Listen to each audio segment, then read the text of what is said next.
Morning students, welcome to our today's Sanskrit class of divine public school. Students, आज हम पाठ 6 क्रिया पढ़ेंगे। तो यह पाठ भी हम पहले पढ़ चुके हैं, परंतु हम इसका रिवीजन कर रहे हैं और इसी चैप्टर की हम वर्कशीट भी तैयार करेंगे। तो सबसे पहले हम इस टॉपिक की परिभाषा पढ़ेंगे कि क्रिया किसे कहते हैं, कि जिन शब्दों से कार्य के करने या होने का पता चलता है वे क्रिया शब्द कहलाते हैं। और क्रिया को करने वाला कर्ता कहलाता है। तो जैसे पठती, यह एक क्रिया है और इससे हमें पढ़ने का पता चल रहा है, तो यह कहलाती है क्रिया। तो आज हम इस पाठ में क्रिया के बारे में जानेंगे कि कौन कौन सी क्रियाएं होती है और वचन कौन सा होता है। तो इनको हम वचन सहित क्रिया पढ़ेंगे। बालः पठति, बालक पढ़ता है। अब ये पठति जो है यह क्रिया शब्द है और क्रिया शब्द पढ़ने से पहले हमें इसमें से धातु भी पहचानना होगी। तो हम सबसे पहले क्रिया से पहले हम धातु की भी परिभाषा पढ़ेंगे कि धातु किसे कहते हैं। तो क्रिया का मूल रूप धातु कहलाता है। क्रिया का जो मूल शब्द होता है या मूल रूप होता है वह धातु कहलाता है। जैसे पठती, यह क्रिया का रूप है। अब यह क्रिया कौन सी धातु से बनी है, तो पठ से बनी है, तो यह कहलाएगी पठ धातु और पठती क्रिया का रूप कहलाएगी। और क्रिया का रूप कौन सा है, जिस वचन का होता है वही उसका रूप कहलाता है। तो पठती यह एक वचन का रूप है, एक वचन की क्रिया है, तो यह कहलाएगा एक वचन। तो जब क्रिया हमारी एक वचन की होती है तो कर्ता भी हमें एक वचन का ही लगाना होता है। तो इस प्रकार से हम कई बार हमको रिक्त स्थान की पूर्ति करने के लिए दी जाती है कि रिक्त स्थानों की पूर्ति क्रिया शब्द के द्वारा कीजिए। तो ऐसे में हमें सबसे पहले कर्ता पहचानना होता है कि कर्ता कौन से वचन का है। तो कर्ता ये बालः है, कार्य को करने वाला, यानी पढ़ने का कार्य कौन कर रहा है, बालक कर रहा है। तो यह हुआ कर्ता और यह हुई क्रिया जिनसे हमें कार्य का बोध हो रहा है, कार्य के होने का पता चल रहा है। तो यह क्रिया है और यह कर्ता है। तो कर्ता देखकर क्रिया लगाई जाती है। कर्ता एक वचन का, क्रिया भी एक वचन की। ऐसे ही है। और पुल्लिंग का है, बालः पुल्लिंग का है। और चाहे यहाँ पे स्त्रीलिंग का हो, पुल्लिंग का हो या नपुंसक लिंग का हो, कर्ता चेंज होता है किंतु क्रिया चेंज नहीं होती है। यानी कर्ता यदि पुल्लिंग का है तब भी एक वचन का, तब भी हम पठती लगाएंगे। स्त्रीलिंग एक वचन का है तब भी हम पठती लगाएंगे। और यदि नपुंसक लिंग का कर्ता है तब भी हम क्रिया एक वचन की लगाएंगे, किंतु क्रिया नपुंसक लिंग में अलग लगती हैं, क्योंकि यह पढ़ने का कार्य सिर्फ सजीव वस्तु यही करती है, निर्जीव नहीं करती है। इसलिए पठती सिर्फ स्त्रीलिंग और पुल्लिंग के साथ लग सकता है पठ धातु। नपुंसक लिंग के साथ में और धातुएं लग सकती है, जैसे पत, पत, विकास, ये धातुएं प्रयोग में लाई जाती हैं। तो बालः पठती या बाला पठती ऐसा हो सकता है। अब द्विवचन का है, एक वचन में बनता है पुल्लिंग में बालः, तो द्विवचन में औ प्रत्यय लगेगा। यह हम पहले पढ़ चुके हैं इसके प्रत्यय के बारे में, तो आपको अच्छी तरह से जानकारी होगी। द्विवचन का है तो बनेगा ये बालो पठतः, और ये ती है प्रत्यय और द्विवचन में तह प्रत्यय लगेगा पठ धातु के साथ में।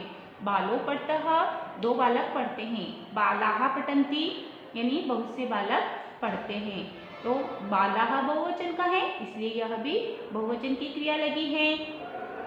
तो हमने धातु की परिभाषा पढ़ी, पुनः पढ़ते हैं। क्रिया का मूल शब्द धातु कहलाता है। उसमें प्रत्यय जोड़कर तीनों वचन के रूप बनते हैं। इसमें प्रत्यय जोड़ा गया है, पठ धातु है, इसमें ती प्रत्यय जोड़ा गया, बना एक वचन का रूप पठती। और ये पठ धातु है, इसमें तह प्रत्यय जोड़ा है, बना पठतः द्विवचन का रूप। और पठन्ति, यह पठ धातु है, अंति प्रत्यय जोड़ा तो बना है पठन्ति, तो यह हुआ बहुवचन का रूप। तो पठती पठतः पठन्ति। तो यानी जो भी लट लकार की प्रथम पुरुष की जो भी धातुएं होती हैं उनके साथ में ती तह अंति जुड़ता है। ये हुए प्रथम पुरुष के प्रत्यय। क्या याद रखना है आपको, ती तह अंति लट लकार के साथ में।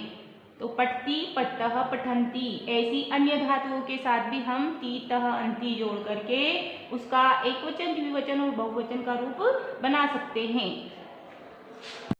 पठ धातु, एक वचन में ती प्रत्यय बना पठती, द्विवचन में तः प्रत्यय बना पठतः, बहुवचन में अंति प्रत्यय बना पठन्ति।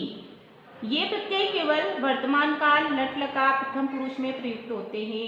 अभी मैंने आपको बताया था ऊपर कि यदि हमें लट लकार के धातु रूप बनाना है तो सिर्फ लट लकार में ही यह प्रत्यय जुड़ेंगे और प्रथम पुरुष में ही जुड़ेंगे। क्या क्या जुड़ेंगे? ती, तः, अंति जो धातु रहती है उसके साथ में। पठ धातु थी तो पठ के साथ में हमने पीछे, और प्रत्यय वह उसे ही कहते हैं जो पीछे जुड़ते हैं। तो धातु है हमारी पठ, इसलिए प्रत्यय चिन्ह कहाँ है? तो प्रत्यय चिन्ह मीन्स पीछे जुड़ेंगे, इसलिए ये बन जाएगा पठ के पीछे ती, पठ के पीछे तः और पठ के पीछे अंति। तो बनेगा पठती, पठतः, पठन्ति।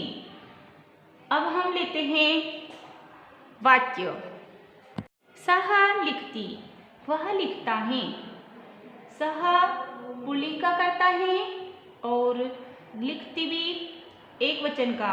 सह पुल्लिंग एक वचन का है तो यहाँ पर लिखती भी एक वचन का है, क्रिया शब्द भी एक वचन का। वह लिखता है।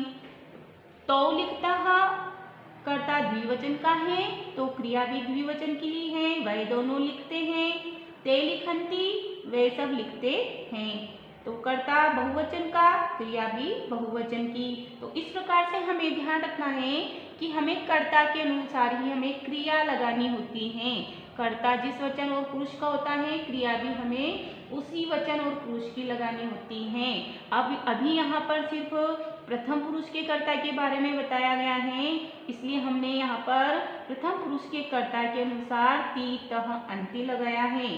और यह सिर्फ सह, तो, ते के साथ ही लगेगा, ती, तः, अंति, या फिर सा, ते, ताहा के साथ लगेगा, या फिर तत्, ते, तानि। यानी कर्ता स्त्रीलिंग, पुल्लिंग और नपुंसकलिंग का होगा तो ही सिर्फ ती, तः, अंति लगेगा। यदि त्वम, युवाम, यूयम आ जाएगा तब हम ती, तः, अंति का प्रयोग नहीं करेंगे, वो कर्ता मध्यम पुरुष के हो जाएंगे। और जब मध्यम पुरुष के कर्ता होंगे तो फिर हमारी क्रिया भी मध्यम पुरुष की ही हमें लगानी होगी। अब जैसे मान लीजिए हमें रिक्त स्थान के रूप में क्रिया दे रखी है लिखती, और हमें कर्ता फिल करने के लिए कहा जाए, ब्रैकेट में 2-3 कर्ता दे दे, सह, तो और ते, तो हमें लिखती को पहचानना पड़ेगा कि लिखती कौन से वचन का और पुरुष का है, तब हम उसमें से सह को चूज करेंगे। तो हम इससे हर तरह की एक्सरसाइज को फिल करना सीख सकते हैं। इसलिए इन बात को आप ध्यान रखें कि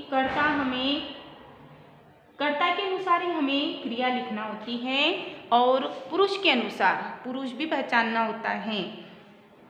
छात्रों, आज हमने धातु की परिभाषा, क्रिया की परिभाषा तथा क्रिया को हमने वचन सहित पढ़ा। तो अगली वीडियो में हम पुनः इसका बचा हुआ भाग पढ़ेंगे। तो आप तब तक इस पाठ का अध्ययन करें। धन्यवाद।